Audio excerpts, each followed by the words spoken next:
What's up everyone, welcome back to the channel. So as promised, this week we're going to look at my drifting simulator, how I got into sim drifting, how it compares to real life drifting, the specs of the sim and everything else there is to know about it. So basically I got my drifting simulator just this year, so I'm quite new to the world of actual proper sim drifting. But years ago, back in the day, when I first got into drifting, when I first saw it, I used to play Gran Turismo 3 and I practiced on this game all the time using a normal stick controller and just having a lot of fun playing the game. I think I learned a lot from this game just with drifting lines, how to link corners, doing tandem drifting with my ghost car, but that's going back like over 15, 16 years. But I think it really helped me, even though it was analog joystick. I think it really helped me with lines and tandem drifting, braking, things like that, because when I went from playing that game to the real world, drifting a car, it came to me very naturally. So I think I owe a lot of that back to just playing the PlayStation when I was a kid. I was simply addicted. But times have changed quite a lot over the years, and nowadays it's looking a lot better than just a joystick. This is my simulator, drifting simulator. It's from the guys at Digital Motorsports in Ireland, supplied everything, also with the help of Fanatec. So I'll give you a breakdown of the basic specs of the sim. So starting with the chassis, the frame itself, it's a SimLabs P1X chassis in black. Everything is adjustable on this. You can move your seat back and forward. Your handbrake, where it mounts here, you can slide it forwards and back. Same with the transmission mount, you can move it back and forward, whatever you're liking. And the pedals down here are totally adjustable. You can move this angle down, move it up, move it back, move it forward, whatever your liking is. The same goes for the steering. You can pivot it up, down, whatever. Same with the screen, up, down, angles. Everything is very adjustable, so it's a really nice setup. We're running a Digital Motorsports Pro Gaming PC, which is really nice and fast. And getting into the hardware itself, the wheel system is the DD2 direct drive system. Really nice system. You can adjust everything through the buttons here, and you have a little screen here. When you're adjusting all the different settings, you can see what you're doing instead of going into the system itself on the screen. We're running the Fanatec Club Sport handbrake. This is the limited edition Club Sport shifter with a tilt adjuster mount. It's really nice. You can change the angle, and you can also, I run sequential, you can also, with an adjustment on the side, change it to H pattern. Then moving to the pedals themselves, they're the V3 Club Sport pedals with performance kit. Really nice system. The steering wheel itself is a custom NRG steering wheel, same as what you can see in the actual car on the screen, which is awesome as we're driving a Falcon Tires Eurofighter in my favourite track in Ireland, Mondello Park. The screen itself is a Samsung Curve 49-inch monitor. Really cool. You got a nice view when you're sitting here, is where your head is about. You can see quite left and right of the car when you're on the onboard view. The seat is the exact same seat we're running in the competition cars. It's the Corvo Revenge carbon fibre seat. I just like having everything on the sim as close as possible to how it feels in real life. Okay, so I think that's pretty much it about the spec. So let's sit in, go for a drive, and talk you through what I like about it and some of the things that I found a bit tricky to get used to. And yeah, let's get stuck right in. So here in the game, before you go on track, you can go through your setup. You got final drive ratio here. You can go through tire pressures, boost level, alignment, dampers, drivetrain. A lot of different things to play around with and get used to, depending on how you like the car to feel. And one good thing about this game is that every adjustment you make, you can really feel. So I like that. So right, let's get straight to it and get on track. Okay, GoPro on my head, we are recording, and let's see if we can drive. I would like to do a lot more driving on this in the coming weeks, just to get more used to it and get some seat time as we can go on track. So yeah, I'm looking forward to that. So let's go for a spin. So this is Mondello Park in my Falcon Tires Eurofighter. The inside of the car looks amazing. The guy who designed this, Lucas, did an incredible job on the whole design of the car. You can see the dashboard, all the carbon fibre, the gear lever, the hydraulic handbrake. The steering wheel looks exactly the same as the one I'm using right now. This is Mondello Park, the Drift Masters layout, what they used in 2019. I crashed this car right here at the end of last year, so yeah, let's see how we get on in the sim.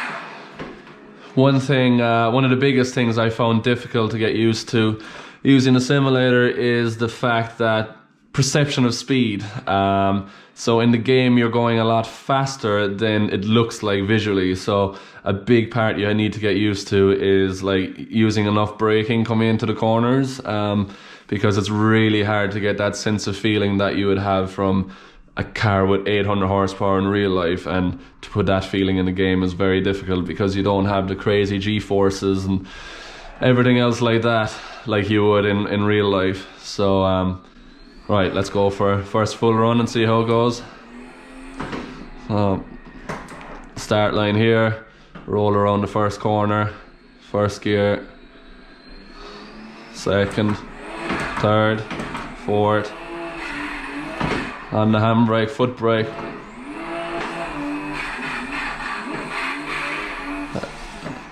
A little bit off the first wall.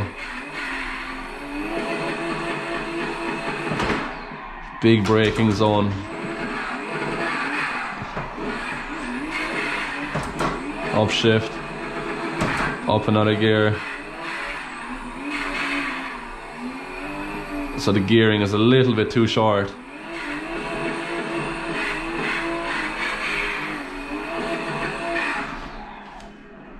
But a lot of fun. We'll have a look and see how that looks from the replay. The car looks really cool. You can see the fans and everything.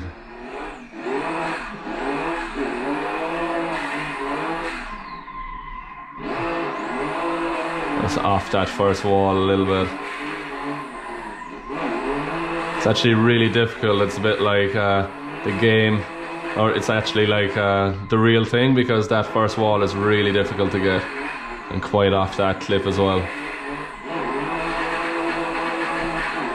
After this we'll adjust the gearing, make it a little bit longer, and see if we can get the run a bit better.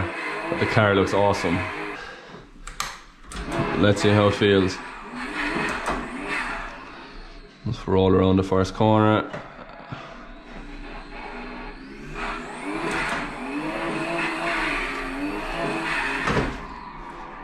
Oh, too fast. I know what that feels like in real life. Alright, let's go again. That was very like the crash I had in real life, actually.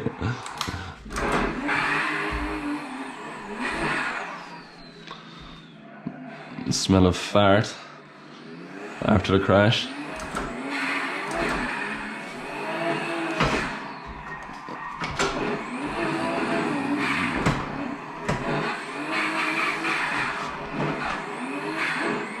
Alright, that was nice on the inside clip. Alright, this is much better so far. Up to third.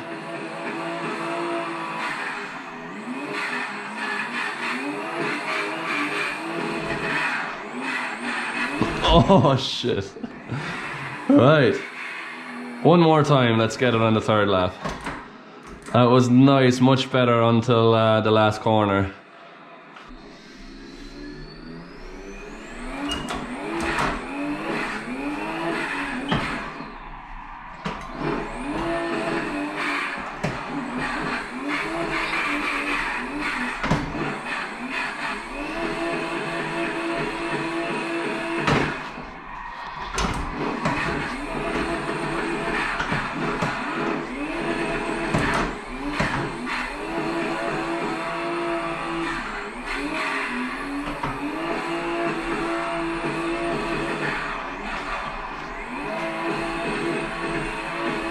Okay, so let's check that out in a replay. A couple of mistakes, but it's good fun.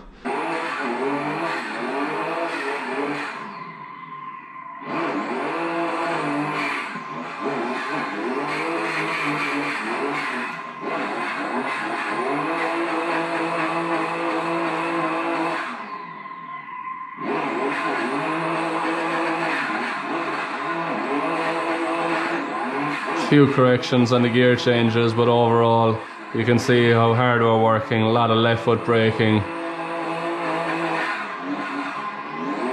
Just hit the wall a bit too hard there as well, but overall really nice run and very, very enjoyable. This time we're taking the Walkthroughs Drift Team S15, a 2020 livery, to Long Beach, my favourite track in the world, and yeah, see how it feels around there. You can really feel the difference in the cars as well. So I'm just out of the Eurofighter and into the S15, so going from the Eurofighter in Mondello Park to the S15 in Long Beach, who knows how this is gonna go. Right, so first lap, second gear, third gear, way too much angle.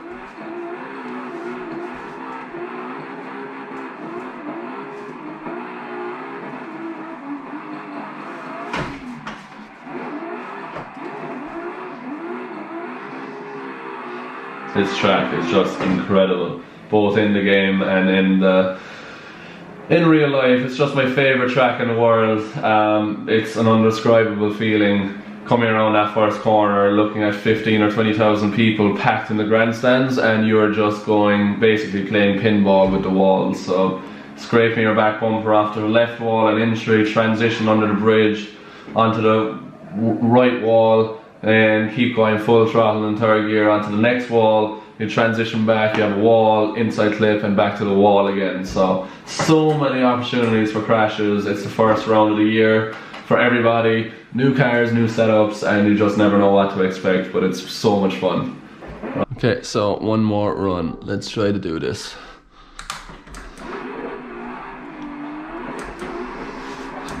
Looking for the good replay of Long Beach.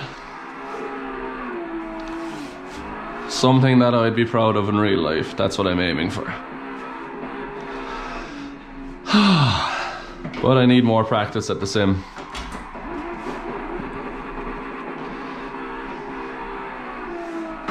Been having fun today though. It's the first time in quite a while that I've spent a bit behind the wheel, and it's really good. You notice with a few laps, it just gets better and better.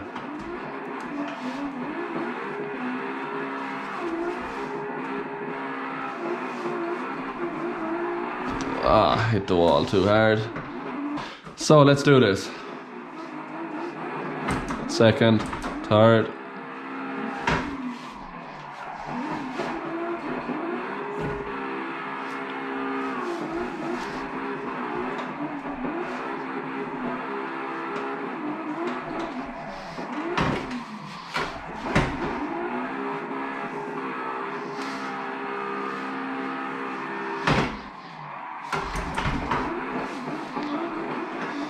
Nice run.